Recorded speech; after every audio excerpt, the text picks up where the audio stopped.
It's the Beaver Banter Podcast. I'm your host, CJ Baumgartner, joined with my co-host, Ian Rivers. And Ian, another great week to be a Beaver. But first, let's set our sights on talking a little bit about something that we've been discussing on the podcast the last couple episodes. It's been the Frozen Four. And I'm just going to give you the floor on this one. There's no good segue or intro into this thing. Yeah, I mean, we've been covering college hockey all year, and it's kind of more of the same, even though the Beavers are out. It's got national implications. Of course, we all know the four teams that were there, Minnesota, BU, and then Michigan, Quinnipiac. Those first two games were pretty good games. I think Minnesota, by the end of the third period against BU, had kind of wrapped it up onto the national championship game. Quinnipiac, Michigan was much more intense and competitive throughout. And then that third period rears its head and Quinnipiac finds a way. And that story holds true all the way through to now the national champion, Quinnipiac Bobcats. So obviously, I myself, as a self-proclaimed Gophers fan, part-time Gophers fan, not great, man. Just the exact way that you would want them to lose. You know, if you're going to be like, let's write a storybook on how we can heartbreak these fans of this team the most. How can Giving a up a Minnesota goal. sports team collapse in a Yeah, championship game? and man, the weirdest thing is like the way that they did it too. They got away from what they had been doing all year long. I prefaced it on Twitter as they're just sitting in a shell defense, essentially absorbing pressure for 30 minutes of a hockey game. I'm like, man, where have I seen this before? Oh, it's Bemidji State. But the thing about Bemidji State is they don't have the offensive firepower of, I don't know, a guy who's currently in the NHL and two other guys who are currently in the NHL as we speak already. So it's really difficult to see how they decided, yeah, let's sit in, we're up 2-0, and then I mean they give up a goal within 2 minutes of scoring, so it's 2-1. You're not going to hold them off for like 28 minutes. It's just not going to happen. They did it for 26, and then of course 2 minutes left in the game. Close lets one between his wickets, and 10 seconds into overtime. I mean, other than the original face-off that was won into the Gophers bench, the Gophers did not touch the puck in overtime. And so it just, man. But congrats to Quinnipiac. I don't know if I brought this up on the show, but I would have preferred not losing. Like if that was a Michigan loss, you wouldn't have heard from me from, probably here until the start of the football season. I'd just be in my shell, let alone losing the national championship to Michigan. But I'm glad Quinnipiac, they hadn't won it before. Their head coach, Rand Pecknoll, seems like a really good guy. Just that postseason or the post-game interview, I listened to most of it as I was putting my shoes on to leave the house to go clear my head. But, congrats to Quinnipiac. They were the best team in the tournament from top to bottom. And you know what? If Minnesota's still more talented, but at the end of the day, that result is right there, and now Minnesota's got a deal just like they have every year with players leaving for the NHL. And so it'll be interesting to see what happens next year. And as we start to narrow ourselves back into the CCHA, as the future brings us closer to Beaver hockey season. But I mean that's still a ways away, and this was it was a tournament for sure. It was, the first couple of games, man, there wasn't many good ones. We talked about that, a couple of weeks ago, how it was just all blowouts. And this Frozen Four, I think, lived up to the hype of the four teams that were in it. And I think that's the good thing when you see years where it's like, oh wow, these are three. There's a 3 seed and a 4 seed in it this year in the Frozen Four. Maybe those teams end up not holding their weight all the way. Once you get that 2-week break, and now you've got to ride your momentum and stay hot that way, that late into the season, that's when it can start to trip teams up. So overall, hopefully Bemidji State can figure some stuff out to get there for next year. And I know that we'll be doing a little bit of a bonus episode. Well, not a bonus episode, but next week's episode will be heavily influenced in Beaver hockey. So we'll touch more on that and how the Beavers can get back to their NCAA tournament next week. Yeah, and Ian, you mentioned one quick thing, and then we can wrap up the college hockey discussion. Is it was very Bemidji State-esque in a sense of playing that shell defense and playing to not lose. And I know, like you said, the talent disparity with the Gophers and the Beavers this year was notable. But is there something, and I know you've been vocal about this all season long, is there any takeaways that Saratori and the coaching staff can take away from watching this Final Four? If you were gonna have like your notepad and give them like one or two things that you saw in this tournament, they said, "Hey, look at that," and take note of how this team goes into next season and through next season. Is there anything you're telling him? I don't think that there's anything I learned in the tournament that, you can say, look at this. This is exactly, other than, hey, look, maybe you can't see it when it's right in front of you, right? Um I had an instance of this the other day. Like, I don't realize sometimes how lazy I really am. And then I saw an example of somebody being lazy on the internet, and I'm like, man, that kind of sounds like something I would do. And I don't like that. And maybe you have to see from their eyes, like, wow, yeah, this is what it looks like from the outside looking in when we just shell up and kind of try to play defense. This isn't soccer. In soccer, if you've got 30 minutes left of the game, sometimes that's the best thing, is just to sit in, clear the ball out, but there's no icing in soccer. And all the time that it takes to kick that ball all the way down the field and run it back, that can waste up to a minute sometimes, especially by the time you get an actual attacking chance. In hockey, the attacking chances can come in the blink of an eye. So just playing that soft defense, prevent defense almost for the entirety of the third period just almost never works out for the team that's trying to play defense. And hopefully we can realize that. And like I said, there's a big difference offensively in what Minnesota's throwing out there than what Bemidji State is. So maybe the plan for Bemidji State was, hey, we're going to lean somewhat on our veteran defensive core and pretty good goaltender. And we're going to take some of the pressure off our offense here in the third period. Try not to lead to any mistakes, but when you play too defensively, it can, like, and that's the thing. Justin Close for Minnesota played. He was locked in that third period, but guess what? You have to be locked in every single time that ball or that puck comes to you, and it's so impossible to just be 100% for so many shot attempts. And the damning stat was 14-2 shots in the third period for Quinnipiac over Minnesota. 2 shots with a top line of Matthew Nyes, Jimmy Snuggerud, and Logan Cooley. They had more shot attempts than that. Some of them just didn't hit the net, but man, I mean, it was it was weird seeing a team that talented offensively kind of shell up like that and get nervous. It looked like, but that's Minnesota sports, and I don't want to say that, especially in the realm of college hockey. I don't want to give credit to Minnesota Duluth. We don't like doing that here, but No. they've won 3 titles in the last like 12 years in college hockey. So we can't just sit here and say in the broad spectrum, oh, Minnesota sports never wins anything, especially when you're talking about college hockey, because it is a Minnesota team. It's just not like the biggest. I was actually thinking about that. I wonder, if this would be a question we could post on Twitter, or how much engagement we would even get. But who do you think the second biggest college hockey program is in the state of Minnesota? Do you think it's Minnesota Duluth? I would say it's between them and Mankato right now. Well, and Yeah, I Mankato mean, just, you know,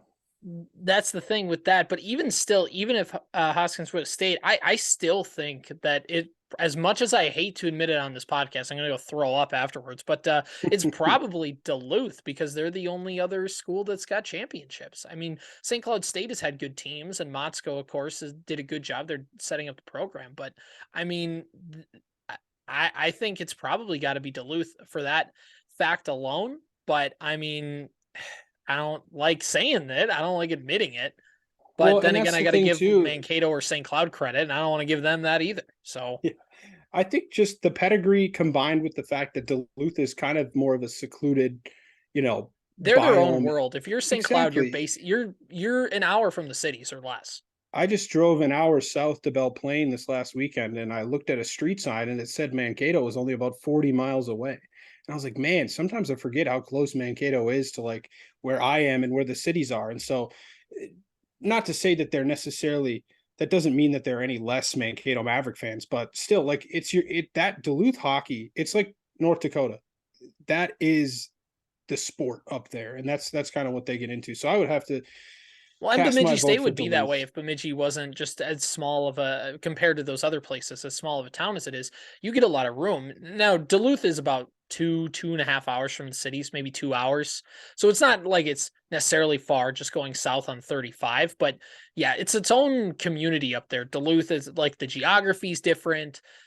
Things are different. You're on the lake. Everything about it's different. I lived there for 2 years. I mean, it's its own area, and but they're not, it's not like St. Cloud and the cities, or Mankato and the cities, like you said. Yeah, I think you're absolutely right about that. It just seems to be, once you get kind of north and you come down the hill, it almost seems like that hill that you come down when you're looking over, Hmm. you see like Spear, that's like the barrier, and it's just like a whole new world up there. So I would have to say and fully agree. And I think you're right. If Bemidji could get any sort of sustained success and some sort of pedigree, and what is that going to take? We don't know, but I think it would be absolutely phenomenal to get an atmosphere in the Sanford Center that kind of rivals some of these other Minnesota programs. Yeah, exactly. So, moving on to some other areas, because we can go full on hockey next week, which I think is going to be really fun. So stay tuned for next week's episode. We'll take a deep dive into Bemidji State hockey. But moving on to some other sports here, Ian, we were just talking before we started recording the podcast. Bemidji State baseball is finally practicing on the field thanks to finally warm temps this week. It's done a number on snow. I know down where you are, Ian, most of the snow is gone, but there's still it's still hanging around a little bit up here. Although the last couple days, I would say Sunday there was still a majority of snow here. Now it's pretty much gone. Up in Bemidji, just a little more snow probably than here. And there's still patches of snow all around the baseball field. But if you look on Bemidji State Baseball's Twitter account, they're practicing on the field, trying to get some light workout in. I'm guessing probably just trying not to rip up the infield too much. But that's it's a good sign for them. They're finally going to get some home games. Probably needs another week or two to dry up, but having a grounds crew and being able to take care of that, I think Bemidji State baseball should come back soon. They're already playing games in softball at the Chet, and a really welcome sign to finally start to get some momentum built up with these two programs at their home fields. Yeah, and with a little bit of time to spare in the season, there's 2-3 weeks left of the season here at this point. It goes into early May, so a little bit of time here to hopefully get some reps in on your home field. That's got to be a really good feeling. Yeah, I've got most of my snow melted. It's been up in the 80s today. As unbelievable as that is to say, like 13 days ago, I was standing outside and I would have thought it was the middle of January with how much Hmm. snow we had. And now it's like feels like midsummer out here. So I've got a little bit of patches of snow along the building next to me where the shade kind of lingers all day long. But other than that, it's pretty much gone. So hopefully the Beavers can get some games in eventually at the BSU baseball field. Yeah, and it's what we've always talked about. The hard part with recruiting with Bemidji State softball and Bemidji State baseball is you really have to wait till you get to April, like mid-April, before you can get onto your own field. And that's just even to practice. BSU softball field, I'm sure, is just a mess right now because of the dirt infield. You're not getting onto that thing for a while. You're playing games at the Chet, which again, you're still playing them at Bemidji State, which is nice because you don't have to travel, but also you're playing it on a football field with rubber bases thrown onto the ground. So, and I know they're not the only school that has to do this, but Bemidji State is the last one to finally get the fields ready. Them in Crookston, because of the conditions. So it's a little tougher, but hey, they make do. And for track and field, I'm just going to get this out of the way here. Track and field, they're in Los Angeles, so I don't think they need to worry about conditions anytime soon. They have meet day today as we're recording. They're in California in two meets. They have four student athletes competing at the LA Twilight and Mary Goodwin at Brian Clay in California. So a nice little road trip for the track and field team. Tennis, by the way, hosting a pair of NSIC matches this week as well at Gillette. So that's a welcome sign for them. Those two programs haven't been as necessarily impacted. But swinging back over to softball here, Ian, because for baseball, it's great to get back on the field. It's great to do your thing. Still just a grind of the season for them. BSU baseball only with 2 wins so far, and looking at softball now, they got back out onto the field and they're able to play some games here at the Chet, as we mentioned earlier, and they played. Uh, Getting down to my schedule here, they played some games. Had their games against Minot State canceled, but were able to get in a couple at Winona State last week. Played where they lost both games. Then they played Upper Iowa and split with them down in Fayette, and then they split in a doubleheader with Duluth at the Chet, winning 1-0 in the first game, and then losing 2-4. But that one went in extras. That one was done in the 8th inning. Yeah, and that's something that I took notice of because I remember I remember that we were talking just a couple of weeks ago about how some of the results in the conference, just outside of conference play, and some of those warm-up games earlier this season, they weren't going so well. The 16-0 loss to Duluth, followed up by a 13-2 loss to Duluth. It didn't give you much hope when you come into this series. And Bemidji State held their own. I mean, it was Duluth's an a good eighth team. in. Yeah, it was Duluth's a good team. You get a win in game one and then take it to 8 innings in game two just to lose a heartbreaker. But I think that's a really good result in terms of where this team's looking to end up this season. Yeah, I mean, Duluth on the year is 24-8. They're 10-3 in the NSIC. So for the Beavers to be able to hand them one of their losses is a nice little feather in the cap to their season as they're kind of treading water around that 500 mark. Kayla Damerow was the pitcher in the game. She ended up going a complete game, which in softball happens all the time, not quite like baseball, but still for Bemidji State, and of course the go-ahead double by Mariah Stevenson is what gave them that 1-0 lead. So again, a nice little feather in the cap for the softball team. It's hovering around that 500 mark, but to be able to beat a team like that gives you a little bit of confidence. Would have been really fun to see them play UND. They had a series in Grand Forks. Of course, that got canceled because of the weather.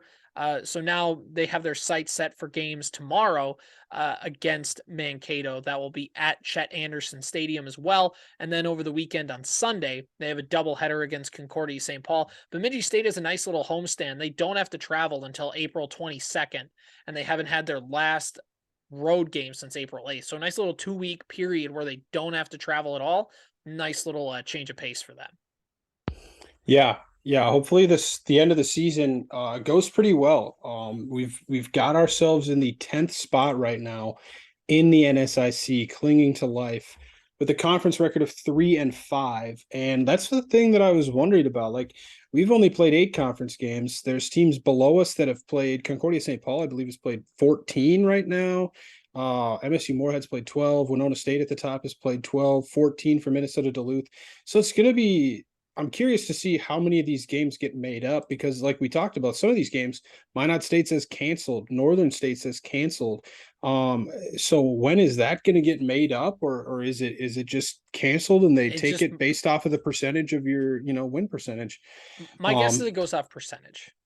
that's what I'm going to assume for now. But hopefully the Beavers can keep themselves in because I've done some research. The NSIC softball tournament is a 10-team double elimination 4-day tournament. So the top 10 teams in this in the tournament make the NSIC tournament with the bottom 4 of that 7 through 10 having kind of the play-in games on Wednesday the 3rd before most of the games start later on in the day. So right now we're in. Hopefully we can stay there because it would be nice to get a little bit of a postseason action to talk about, at least in one of these spring sports. So that's what I'm hoping for going forward.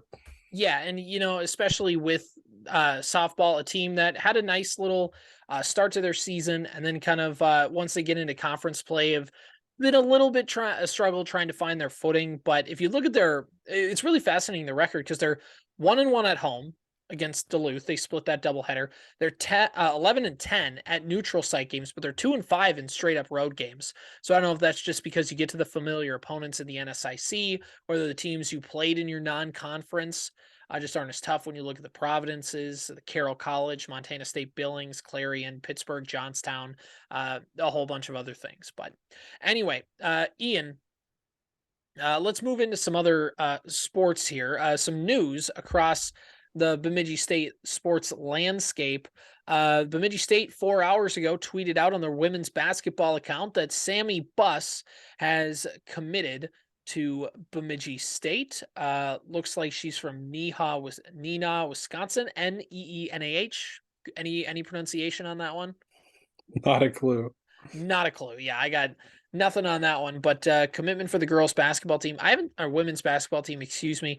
Haven't seen anything, uh, any other commitments or anything else related to that in terms of the signing day.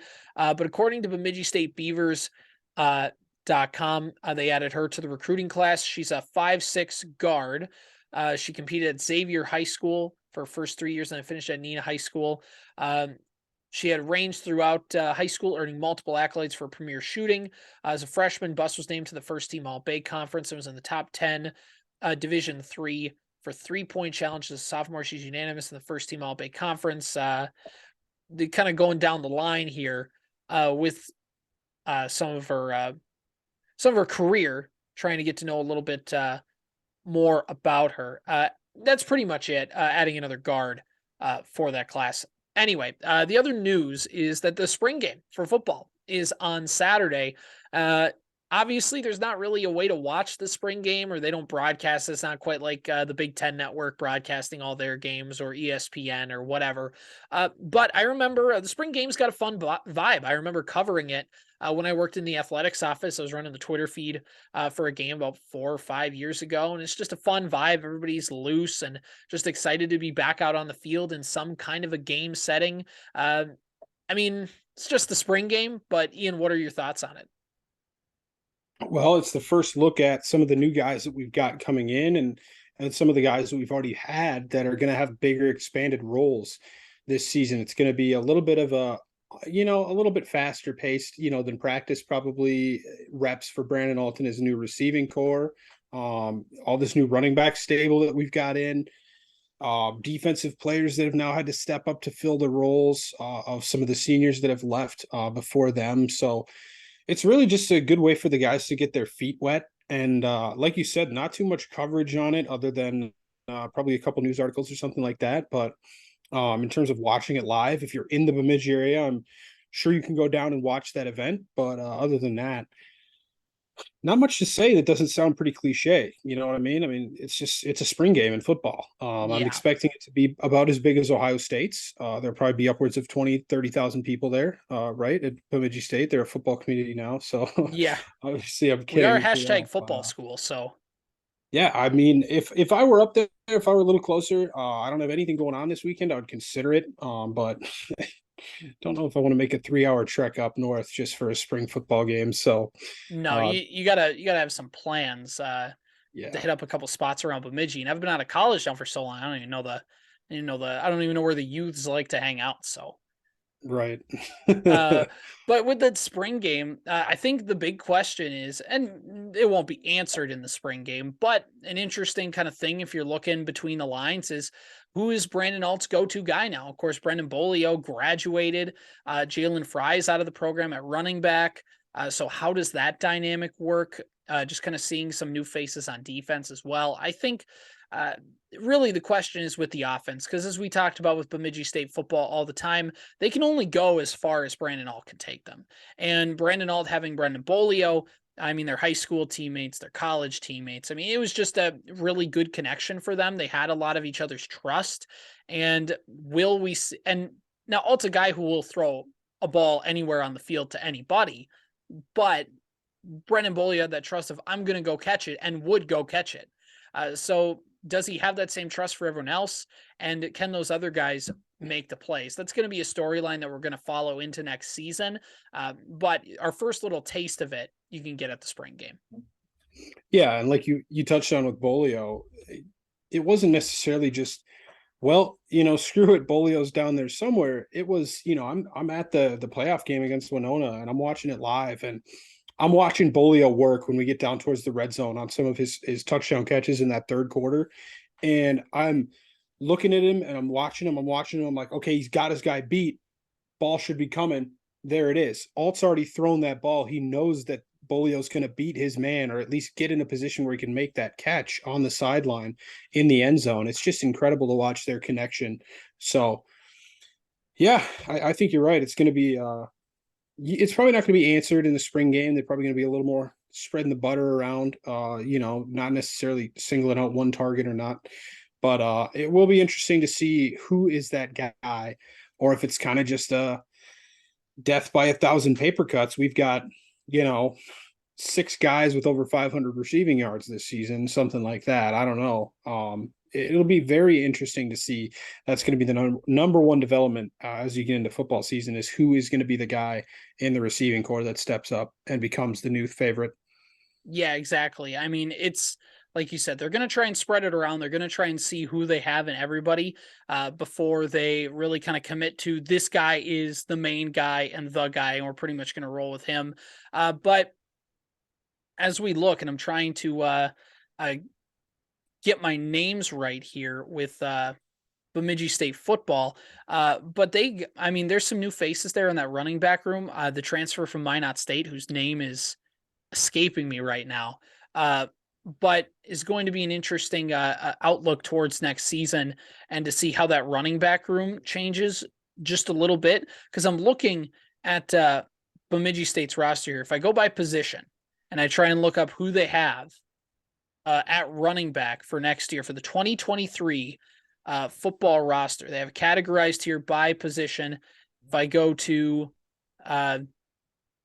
running back here, working my way through the offensive line right now, quarterback, running. Okay, so the running back room right now consists of Sage Booker, the senior from De La Salle, or will be a senior next year, Jarek Gronsky from Superior, Wisconsin, and Jaden Washington from Rosemount, and Uriah Glynn. And then also on the roster, you have Ali Muhammad and Antonio Brown, not that Antonio Brown, on the roster for next season. So it's a lot of Ali Muhammad was the guy from Minot State who transferred over.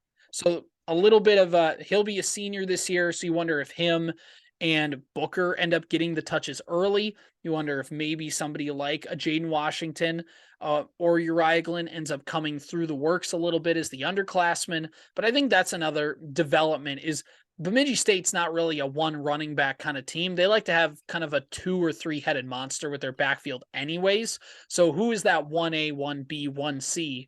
At least, and again, it doesn't mean anything really for next season, but who at least has the initial edge as they end spring football and take a break, and then they'll get ready in a few months for summer, for that late summer practice as they get ready for the fall. Yeah, the Beavers are somewhat like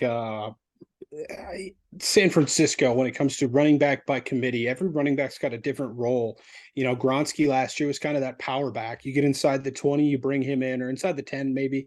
You bring him in. Maybe it's a third and medium, and you need a pass pro guy in the backfield to chip an edge rusher before Alt has to get the ball off. Gronsky's your bigger back, 6', 220, compared to Booker and now Muhammad, who, if I just have to guess, I would guess it would be kind of that same 3-headed monster, even though it wasn't necessarily equal reps for all 3 of them. But Booker and Muhammad splitting reps as the senior running backs, and then Gronsky kind of being that pass pro, short yardage kind of guy that you need in the backfield, with a couple of decent sophomores, hopefully with Uriah Glynn and Jaden Washington waiting in the wings to see if they can make an impact. Yeah, exactly. So, Ian, anything else with Bemidji State football? I mean, or just really anything with the Beavers as we wrap up this podcast? I think that's pretty much it. I didn't have anything else on football, but I wanted to tip my cap to the BSU men's golf team, who seems to be, I don't want to say a lone bright spot. Softball's holding their own, but they've been doing really well this season. I've got a lot of positive headlines coming out of the Bemidji State golf program. Ben Corbett, I think his name is Ben. He has been doing phenomenally. He just won his first collegiate tournament this last weekend. He shot 1 under par at 143 to win his first collegiate tournament. That was in Waterloo, Iowa, and that helped the Beavers come back to take second at the tournament as a whole. So a lot of good, when you run up and down this entire slate of schedules. The fall season didn't kind of it was kind of mediocre. You got a couple decent results in there sprinkled in, but then you really turned the corner into March, and now you got third out of 9, second out of 9, sixth out of 20, third out of 20, first out of 18, seventh out of 18, and then second out of 20 or out of 14 this last weekend. So it's been a pretty good season for the golf team thus far. Coming up soon is the NSIC championships. That'll be in a couple of weeks. They have one more tournament in between there in Cabot, Arkansas, the Natural State Golf Classic. So that'll be this coming week, Monday and Tuesday, April 17th and 18th, and then that next weekend after this coming one, Friday through Sunday, will be the NSIC championships. So keep an eye on that. The golf team is having a pretty good season so far. Yeah, like we said, last week on the podcast, we're hashtag golf school. Yeah, it was last week or a couple weeks ago, but you know what? They keep poking their head up there and making us talk about them, and that's a good thing. More good exposure for the school, and congrats to those guys, and congrats to Ben Corbett. I believe he actually was named. Yes, Corbett named NSIC Golfer of the Week for the second time. So, two-time honor for that young man right there. Congratulations to him and the whole golf team.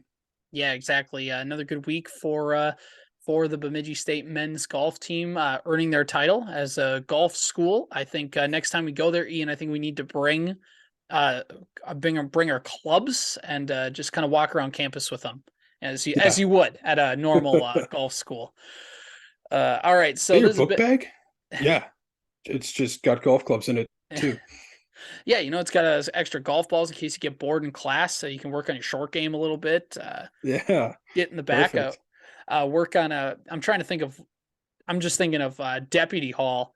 There's almost no way you can really work on any golfing there. But I mean, if you got maybe like in the old Hag Sauer in the big auditorium, you can maybe work on a little bit there. You can go into those tunnels, man. That ball can travel a long way. So, I It mean, can maybe that's what you should be doing. Set up a little cup, tape it to the ground, and then work on your putt game down in the BSU tunnels. exactly. Yeah, you can work on those ramps. You can work on getting a little resistance, and yeah, it'd be Yeah. perfect. Exactly. That's probably what they do in practice. That's probably why they're a golf school. So, Oh yeah. all right, this has been the Beaver Banter Podcast. We'll catch you guys next time.